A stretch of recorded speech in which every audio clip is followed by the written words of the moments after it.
So this old Phantom, Vietnam era Phantom Hornet guys in the backseat with Dino. Full bird group commander. We fly this whole high show, good weather.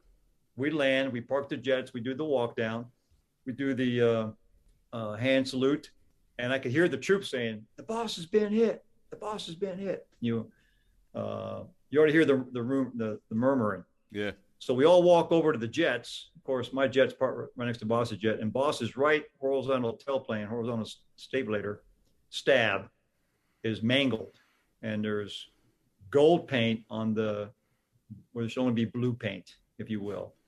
Yeah, it's pretty obvious that he's been hit.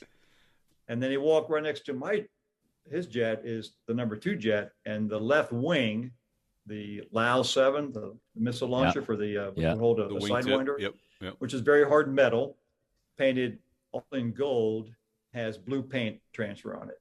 So it's pretty obvious. Yeah. And the troops are going, boss has been hit, and Lawman hit the boss. Lawman hit the boss. You can hear, quietly. The crowd's not hearing this. It's all just a team. And so we go debrief maintenance at a comm cart right there. They got a little wagon. We debrief them. Of course, I got it right up. Apparently, I got damage to my jet. And I felt bad about that because troops, that's the maintenance for the sailors and Marines. And you still got to go do the crowd line. Yeah. So I got to immediately walk out there and sign shit like I'm some kind of friggin' hero when I know I suck and I just hit the boss. I can't tell the crowd, hey. Yeah. And in the back of your mind, you're going to get beat up in the debrief. Yeah. But you got to ignore all that and smile, talk to people, and sign stuff and be, try to be positive, knowing that the debrief's coming. We get to the debrief, and they're pretty quiet about it. And it gets to my part and I said, well, apparently I hit the boss out there somewhere, trying to look forward to seeing where that happened. I can fix that. It's really not a big deal. They're all wondering where it happened. We tried to figure out exactly where I hit the boss. So you weren't aware of it happening? No, nobody knew it. Okay. The boss didn't know it. You push each other around so much. Yeah. And the Hornet is such a formidable airplane. You've seen F-18s that have had mid-airs with the entire nose cone missing, half a wing missing, and the guy lands a jet with half a wing missing. Yeah. So the F-18 is a pretty magical airplane. So, and in the Blues, you're flying so close, you're pushing each other quite a bit. You have to anticipate those pushes, or you will get pushed into another jet. Another guy's crossing with you. If you don't counteract that, he will push you right into the boss's jet. So you're always getting pushed, and boss is always getting pushed around. So he might have felt a push. Hey, Lawman, let me stop you there for a second. I know what you're talking about, and I know Repeat does, but can you explain exactly what you mean by a push? So the aerodynamic forces between the jets, it's like if you're driving on a highway, best way I can put it is, let's say you're driving your car, a little SUV or passenger car, and a big ass semi truck blows by you on the left or right side, right? And you feel that, you can hear it, and you kind of feel the air or hear it. The dynamics between the two vehicles, if you will, that air, the cushion of air from that truck that's as it forces way down the highway at 60, 70 miles an hour is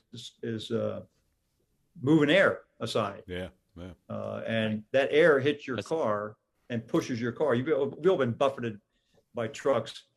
That's a great point, highways. Fig. I'm glad you brought that up because I'm sitting there and I knew exactly what he meant. It didn't even occur to me that, no, if you don't fly. So basically, it's the best way to describe it between airplanes is the aerodynamic forces of the air moving around the jets at 300-400 miles an hour, even though you're relative to each other. If you get too close, there's air being pushed by your canopy or wing that's going to push the jet next to you as the air is interacting with this airplane. Yeah, you can fly formation with your wingman, and you could get close enough to him where you could move his jet. Exactly. With the air flow off yours. Yeah. Yep. Exactly. So that's what you're talking about. Sorry to interrupt, but that was a great analogy. Thank you. No, yeah, thanks, Big. So we're always pushing each other. So that even asked the colonel, "Hey, did you see when Lawman hit the boss?" He goes, "Man, I saw a lot of blue paint and airplanes and all that. I don't know what happened." So I thought if Fig and if you and I had been flying together in the fleet and we had a midair of any type, there's paperwork. There's going to be an accident investigation.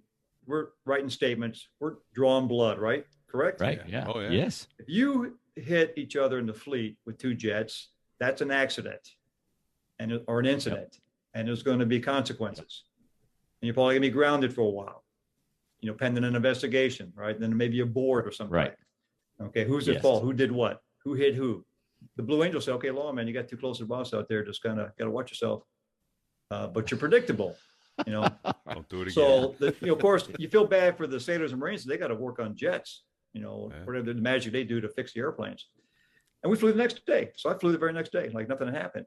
But you make a mental note about it. So after that, every time we would land, of course, I taxi very close to boss's jet after we land, taxi to parking. I'm always looking over his jet for, remember the old BDA check, battle damage assessment? Yeah.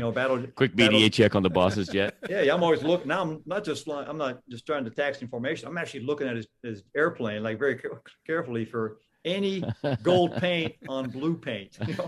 That's not supposed to be there.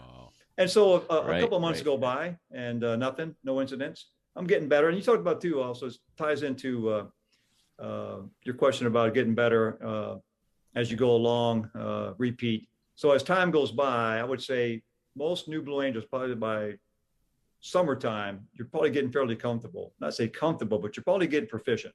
It takes months, in my opinion, to really get proficient when you're doing this every day, to where you feel like you kind of got in your head like the whole, again, the Zen Buddhism kind of thing, where you mentally, if you're working hard, the confidence, I've done these maneuvers, I've demonstrated I can do them. If I focus, I can do it again today and tomorrow, So the confidence is building up as you get better and better. But it takes about to the end of the summer, I think, to really get to where you feel like you're fairly proficient as a new Blue Angel pilot. So that summer, we're in Traverse City, Michigan, which is a great show. Yeah. I think it's a cherry festival up there. We take off out of a Coast Guard station and we fly. We're flying over the lake up there. And so there's a Coast Guard cutter is the center point reference. So all these bolts out there, and you got the center point reference through all the maneuvers is a big white Coast Guard cutter of some type. We fly a high show, beautiful day. Everybody's pumped up, and you can tell on the radios and guys are psyched up, and the Blues voice inflection is everything. How a guy sounds on the radio tells you a lot about it. If he's scared, frustrated, pissed off, whatever it might be, you can hear it in the voice inflections. Really careful about how you sound on the radios. You want to sound upbeat and positive and fired up, but sometimes you can tell if fear steps in, you can hear a little bit. Oh my God, this guy doesn't sound. What's going on over there? And closer than you wanted, huh? Yeah. So we flew a whole high show. Sounded good to me. Everybody sounded pretty fired up. We land. I jump on boss's right wing. And I look over at him as we're taxiing in, and I go, oh my God, you got to be kidding me. He's got major crush damage on his right stab again. And there's gold paint all over blue paint. I'm going, you've got to be kidding me. And the only jet that flies that close to boss on the right side is the number 2 jet. Now the number 2 does go to the left side for the left echelon roll. So I could hit him on the left side too. But the only jet that flies that close to boss on the right side is the number 2. It's me. I can't say a word because the show's not over. I got to taxi all the way in, park, do the whole shutdown, walk down routine. As soon as we stop, squadron hold, hand salute. I turn to boss, shake his hand, say, boss, I hit you again. He goes, what? And the troops are yelling, the boss has been hit. And everybody's running over to boss. I'm hit. And everybody's looking at me. I go, God dang it. And we go to boss's jet, and sure, there's that damage to the right stab. And we go to my jet, partner next door, and there's blue paint on yellow paint. Pretty obvious. I hit the boss. Lawman hit the boss. And everybody's looking at me like, God dang it, Lawman. So we debrief it and pick it apart. And all they say is, Lawman, stop hitting the boss, God damn it. So again, no paperwork, no blood work. I think I'm going to be fired, right? But continue. Yeah. Press. And so we do the Naval Academy show, right? In May, I think fly out of Andrews Air Force Base, remote we call it. So we take off out of Andrews Air Force Base, fly over the Naval Academy, and then go back and land at Andrews. And on that one day, we had an admiral, I think a 3-star, who was flying in the back seat with Dino. And he was N88, the Navy calls it. N88, I think, is in charge of all naval aviation, up at the Pentagon or something. So he's a real experienced senior naval aviator. This guy was probably a Vietnam veteran, fighter attack pilot forever, probably 2,000 carrier landings and all that kind of stuff. Very accomplished naval aviator. And he's flying in the back seat with Dino. We flew the whole show. We go back, we landed at Andrews Air Force Base. And we do the debrief, and the boss always asks anybody riding along. So in this case, hey, Admiral, so what do you think?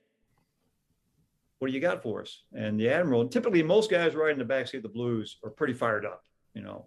Hey guys, that was great, different experience. I really appreciate the chance to fly with you guys, and that was amazing. Or holy cow, because you're just kind of hanging on. No G suit too. Right. You're working your ass off. The admiral was pounding Gatorade. He was soaking wet.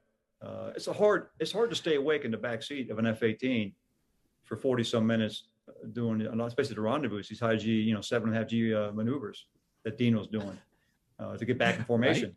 Right? Yeah. It's just very stressful kind of flying, physically, mentally. So the admiral, instead of being all fired up about it, he goes, well, gentlemen, to be frank with you, I'm very concerned. And boss said, what do you mean, sir? He says, I've been watching Blue Angels for, probably 30 years, naval aviation. And I knew you guys flew close, but I really had no idea how close you really flew until I was in the formation, in a jet. He goes, oh my God. He goes, I could have touched airplanes anytime I'd opened the canopy, wingtips in my face. Boss's jet right there. He goes, it's insane. He goes, it's way too close. He goes, it's only a matter of time before you hit each other up there doing that. You need to back it off. And Dino says, hey, don't worry about it, Admiral. Lawman hits the boss all the time. We just paint the jets.